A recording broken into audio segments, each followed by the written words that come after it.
Hello and welcome to UNAFF Forum Presents, this time the 22nd United Nations Association Film Festival, which will be held from October 17 to October 27 in different locations in Palo Alto, East Palo Alto, San Francisco, and at Stanford University. We have 60 documentaries from all over the world and more than 40 filmmakers visiting us for 11 days for the screenings, parties, panels, discussions about social justice. Our theme this year is Scales of Justice, and as we all know, our truth is under the siege.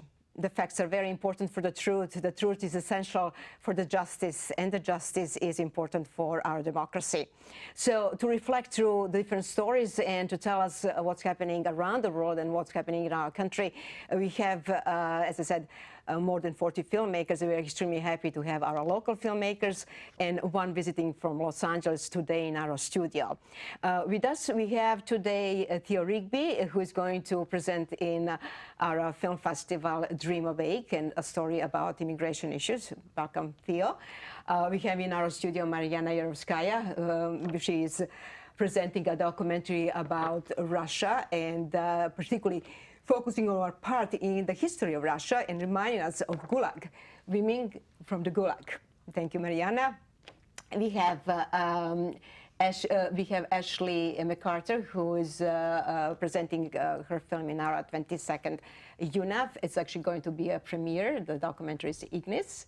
And we have in our studio Lucas Guilkey, who is going to present a documentary, a very powerful story about really dealing with the essence of the justice, about racism, about our prison system, in the documentary What Happened with Dujuan, Armstrong. So welcome to our studio, and I'm going to start with Theo.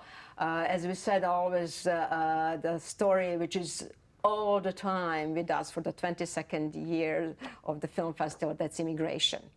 And that you're coming back to our film festival, our UNAFF alumnus, with a story of 6 young people and bringing an issue of DACA, bringing the issue of immigration, bringing deportation through your documentary Dream Awake. So tell us, how did you select young people in the film, and of course how they decided to tell you the story in front of the camera?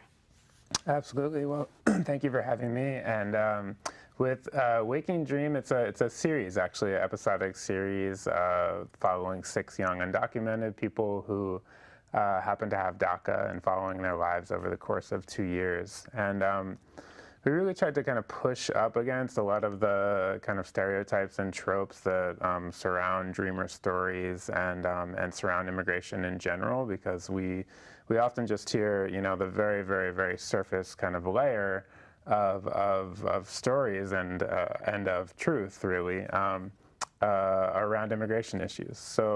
So with my work, I really try to kind of dig deeper, go to the human side of things, and lay a lot of complexity and nuance on it. So one thing we wanted to get across was, in casting, you know, from the very beginning, really wanted to get across the idea that immigration in the United States is not just an issue that affects Spanish-speaking communities. Not all immigrants are from South America, Central America, and Mexico, right? 40% of the undocumented community in the United States does not speak Spanish as a first language, right? And people are from all over the world. So the cast reflects that. Like 3 people are from, you know, originally Spanish-speaking families, and 3 are not. Another thing is that geographically, it really determines your experience as an undocumented person depending on where you live and what resources you have access to. So if you live in a town a few miles off the U.S.-Mexico border, like Marisol in Waking Dream does, and there's a Border Patrol station in your town, and your road is, you know, has Border Patrol vehicles on it all day long, it's a very different experience than, say, living in San Francisco or a major metropolitan city. So we really tried to have a diverse cast and kind of push up against some of the, some of the tropes and ideas that we normally hear. So let's see the clip from the documentary Waking Dream.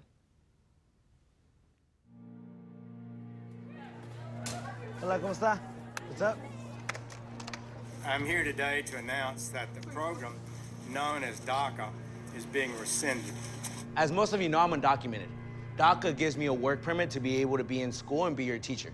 When that goes away, I technically can't be in front of you.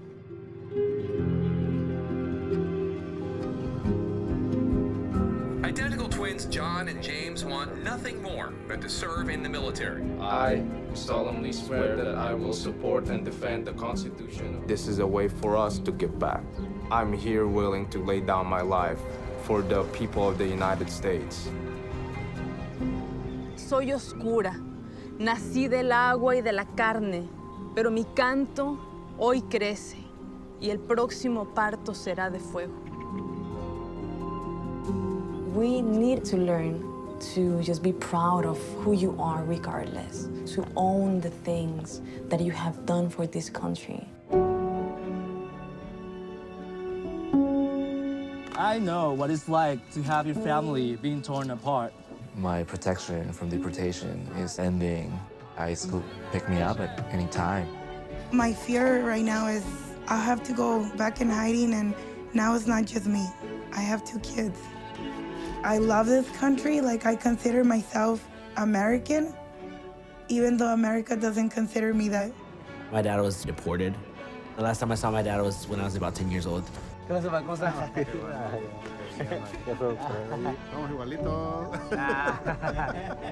mucha tristeza cuando uno está lejos de la familia. Sabe que yo no estuve con él ese tiempo que él más me necesitaba. I had to fight tooth and nails for the last 2 years just to get a ship date. A lot of people have told us to embrace the suck, but when does it stop? Does it stop when we're detained? The majority of the American people all support the passage of a Clean Dream Act. What is the American dream? That's a question that I've asked myself so many times. I'm just gonna give it my all and make sure that I leave my mark.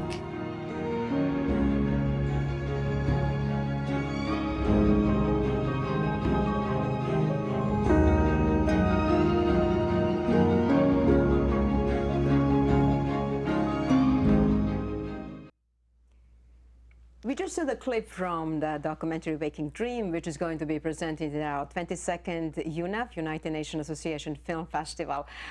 Theo, you are bringing also at the festival some of the subjects from your film. So tell us a little bit about their intimidation, being in the public speaking, and how you actually bring them together to prolong this story and to tell the audience about your work and what they want actually people to know. Yeah, since Waking Dream came out, it was a project with PBS, a natively digital project, and we've been doing engagement and outreach ever since it came out. Doing screenings in schools and universities and houses of worship, and the main, well, to me, one of the main kind of focuses of the screening is not so much to show the film, that's nice, but it's really to create a platform for people from most affected communities, people with DACA, from mixed status communities, to be able to speak and to be able to publicly have a space where they can amplify their voice and speak to audiences that may have never been able to hear them in the first place. So it's been incredible to do screenings, to have Dylan has been to many screenings, Steve has been to many screenings. We just set up the first screening in Arizona, actually really close to where Marisol lives, in Tucson, at the University of Arizona, to be able to create a space for her to speak. So it's been very powerful, and the screening of Waking Dream in UNAFF on October 23rd at the Eastside College Prep in East Palo Alto, I think will be a really powerful event as well. So Marianna, in your case, obviously, we cannot invite all subjects of your film because 3 of them unfortunately died, and but your possibility to interview all of them brings us a really different aspect of the history of Russia and the world. So Tell us the idea of trying to understand that part and what happened with the Gulag and how they opened to you to speak about the atrocities, what happened to them. This is a film about Russian history, and Gulag means main camp administration. So it's Stalin's Russia in between 1930s and 1950s. So it's a historical film, and we just took 6 characters, 6 women, and interviewed them about the experience, jumping into the last wagon of the train because they were in the late 80s and 90s. And we can't actually invite anybody because out of 6 characters, 3 died and one is completely deaf and blind, she's 99, and one is paralyzed, and another one is actually, the last one, the 6th one, was actually half paralyzed too, and she was brought in a wheelchair to the Moscow Film Festival premiere. So these are practically the last witnesses of that atrocity when Stalin put millions to prisons and camps and millions perished. So let's see the clip for the documentary Women of the Gulag.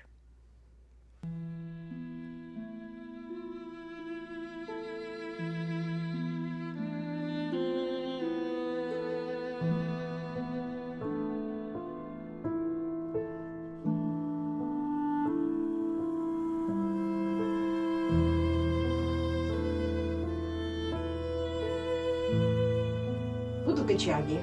Это где касситерит добывают. Что такое касситерит? Это значит уранит.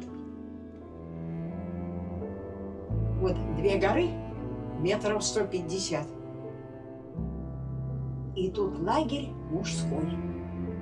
Там настоящий уран. А нам в гору идти. Это 1-й горизонт, 2-й горизонт, 3-й горизонт, понимаете? А в этой горе она вся вот так дырками. Там уже такая температура, что вот идет разработка, отработали, заливают водой и не тает. Дают вот такой деревянный устройство, вот такое. Квадратное, нет, вверх расширяющееся. Внизу отодвигается. И сделано оно рюкзаком. Значит, я подхожу, мне накладывают этот самый грунт с костеритом, и я должна метров 20 по тропинке, ничего не растет. Понимаете, одни камни. Ни птиц, ничего нет. Представляете? Вот какие сопки. Я туда дохожу, там открывают, высыпают, и идет это вниз, на нижний горизонт. Короче говоря, я вижу, что я скоро и тут дойду. И говорят, что когда здесь начиналось, так тут не убивали, а сталкивали, и все. И больше, говорят, не беспокоились, не надо было. That was the clip from the documentary Women of the Gulag. Marianna, the film documentary is based on the book by Paul Gregory. And can you tell us a little bit about the collaboration with Paul? Paul is a historian and economics professor at Stanford, and he wrote a book called Women of the Gulag, and it was based on the memoirs of the women that he found at the Hoover Institution, Stanford. A lot of these memoirs were by the women who died, so I found some who were still alive, and he wrote a book and I made a film. It took him a year to write a book. It took me almost 7 years to make a film, but it got shortlisted for an Oscar, so it kind of paid off a little bit. And the film is going to be screened at Stanford University. Is going to be part also of our panels, one of the panels, and the panel that is going to be part with the film is the wisdom of aging. So, and we hope that both Paul and you are going to be with us. So, Ashleigh, in your case, bringing environmental justice and arts together. It was one of those local tragedies that we are seeing, and then of course with the documentary that you made, just reminded us about the part of the Arab Bay area that suffered a lot from the fire. So tell us a little bit about the artist from your film.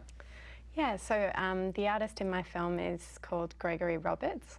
He is a teacher, an art teacher at Sonoma State University. He's a ceramicist, a very accomplished ceramicist, and after the Tubbs fire around Santa Rosa in 2017, he came up with an idea to help the community respond to the disaster, and so he put out a call to the local community to donate ash from the remains of their homes, and then he incorporated that ash into glaze for pots that he designed especially based on a famous building in the region, the Roundhouse, which was destroyed in the fire. It was heritage listed, and so he crafted these pots, and then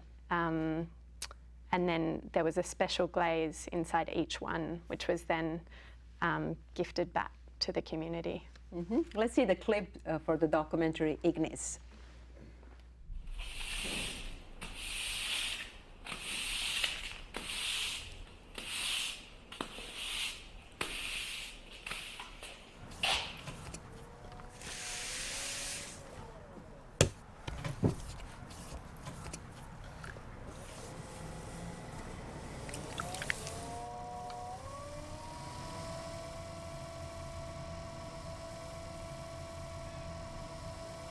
Dear Gregory, we have spent countless hours sifting through our rubble, only to discover there is nothing left. We have remnants of things we have kept, but realistically, we won't be able to do much with it. We slowly are coming to grips with the concept that they are gone forever.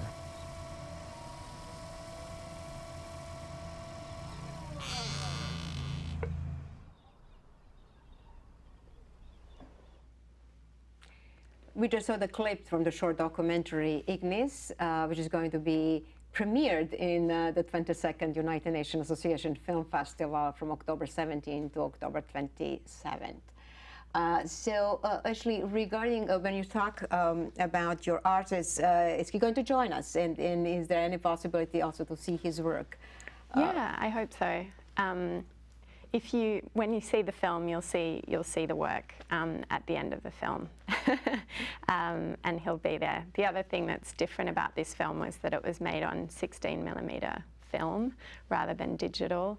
It was made as part of the MFA program at Stanford, so it's sort of a unique heritage art form in itself in that way.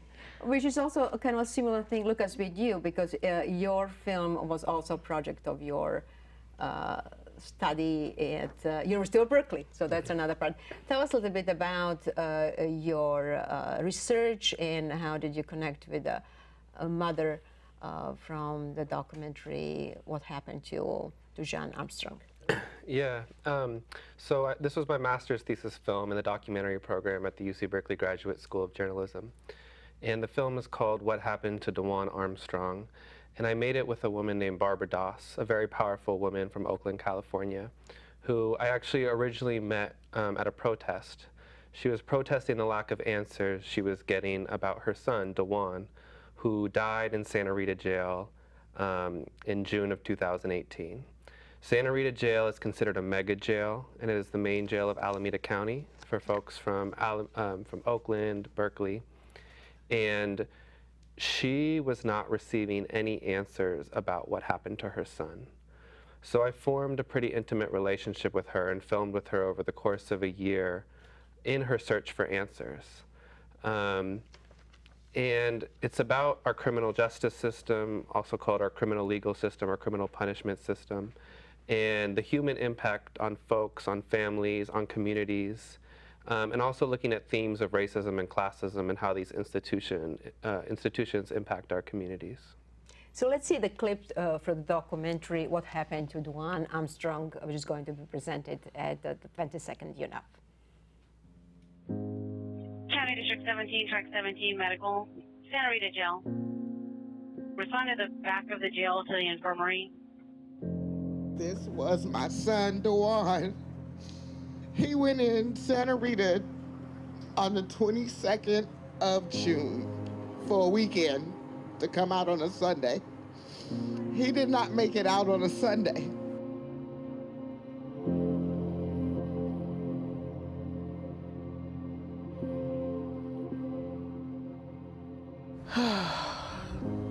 I feel his presence here with me all the time.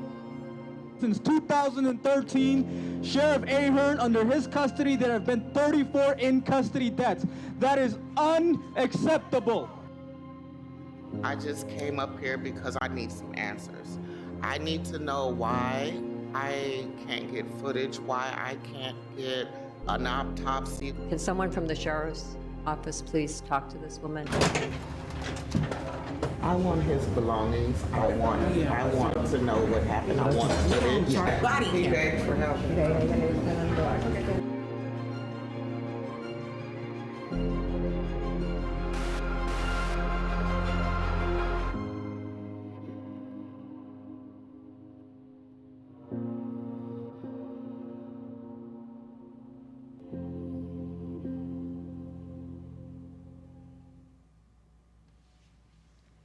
That was a clip from the documentary, What Happened to Dujuan Armstrong.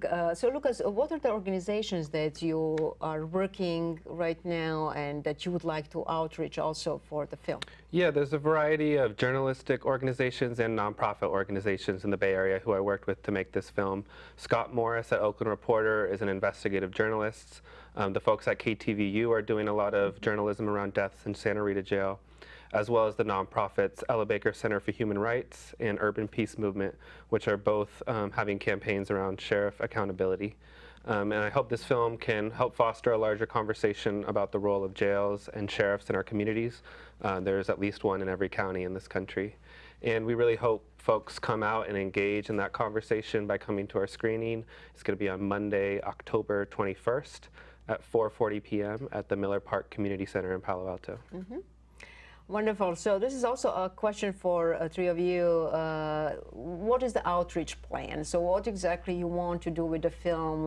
The film has life also after the festival. So what are the groups that you're working with that you would like to engage? Yeah, so as I mentioned, we've been actually running an impact campaign working with like large national groups as well as really kind of small grassroots groups. And the project is episodic, so there's 6 different episodes, and for the screening, we screen the whole series strung together.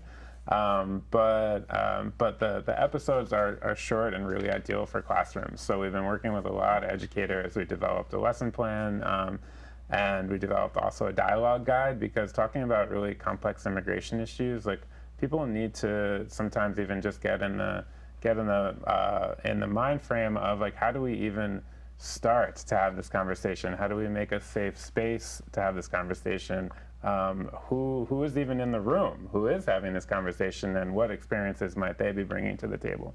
So we created a dialogue guide to help with that, as well as like an event planning guide. So we provide these kind of free resources to all kinds of groups to put on screenings across the country, and that's our plan. The Supreme Court is hearing the oral arguments of the DACA case on November 12th. So we'll be doing a big national push to have watch parties all across the country on that day. Mm-hmm. Marianna? Getting onto a short list for the Academy Award really helped bring in a lot of attention to the film. And we were very lucky because the film has huge educational appeal, because the subject of Gulag, especially women in those camps, is completely unknown in universities. It hasn't been there hasn't been a film about that recently that would get so far. Mm-hmm. And so I have been touring universities worldwide for the past half a year. We sold the film to hundreds of universities, public libraries and high schools. And I've lectured at Harvard, Yale, a couple of universities in Canada, Stanford, Pomona, Swarthmore, 2 universities in England. And so every day there is a school or a university that buys a DVD or a link. Wonderful. And Ashleigh, in your case? My film, it's a very short, but I'm really excited to share it with particularly people in the Bay Area who have, since the Tubbs fire in 2017, suffered through other more fires. It seems like every year they just ratchet up. And so it's great to raise awareness about ways that communities can respond to these kinds of disasters. So wonderful. So we are going to share all your films in our film festival at 22nd United Nations Association Film Festival at UNAFF from October 17 to October 27. This is the flyer that is going to be all over Palo Alto and San Francisco, the Bay Area. We invite you to visit our website and also purchase the tickets for the film festival. Again, a lot of the screenings are free for the students with their IDs, and definitely make some good deals for the teachers, because it's the future of our young people to understand what's happening with immigration issues, what's happening with the Russian history, what's happening with our environmental justice, and of course what's happening with our criminal justice. So thank you so much for being with us, and we're all looking forward to see you at the festival and to continue discussion about the scale of justice. So thank you so much. Thank you.